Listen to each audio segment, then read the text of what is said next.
House prosecutors slammed Vice President Sara Duterte's Supreme Court petition to stop her impeachment trial, calling it a delaying tactic.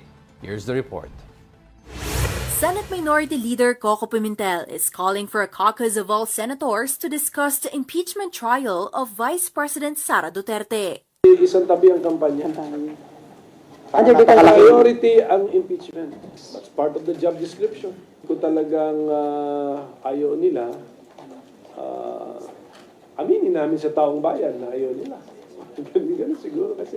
Because if this is really a political question, then therefore it is a legitimate political issue, di ba? For the people.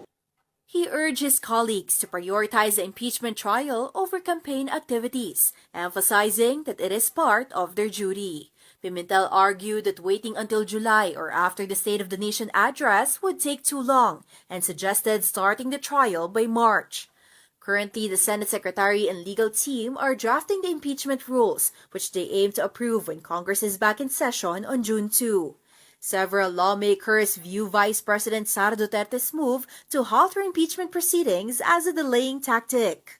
You will always have parties doing that, delaying the case, or if one doesn't have a case, then they will file such petitions for certiorari to go all the way up to the Supreme Court para lang tumagal.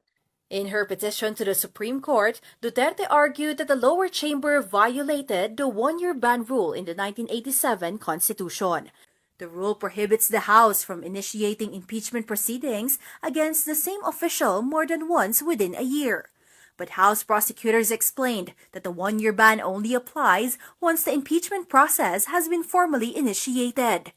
Para ma-consider po ito na initiated, kailangan na i-file at subsequently na i-refer po ito sa Committee on Justice. Dito po yung sinasabi po nila, yung article, yung una pong tatlong impeachment complaint, ay hindi naman po ito na i-refer sa Committee on Justice. Kaya sa akin pong paniniwala, hindi po ito mag-i-stand yung kanila pong argumento.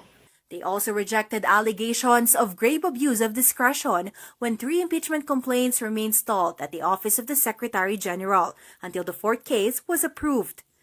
Prosecutors emphasized that the House rules do not specify how long verified complaints can stay with the Secretary General. The guidelines only state that once verified, complaints should be immediately transmitted to the Speaker's office. Talagang na-comply naman po yung 1/3 requirement, and in fact more than 1/3 pa po. At ito po hindi na first time na nangyari. Nangyari pa po ito nung panahon din po ni Presidente Era. Meanwhile, if the Vice President resigns during the impeachment trial, House Prosecutor Bel Zamora believes they can continue trying her over the second consequence of impeachment, perpetual disqualification from public office.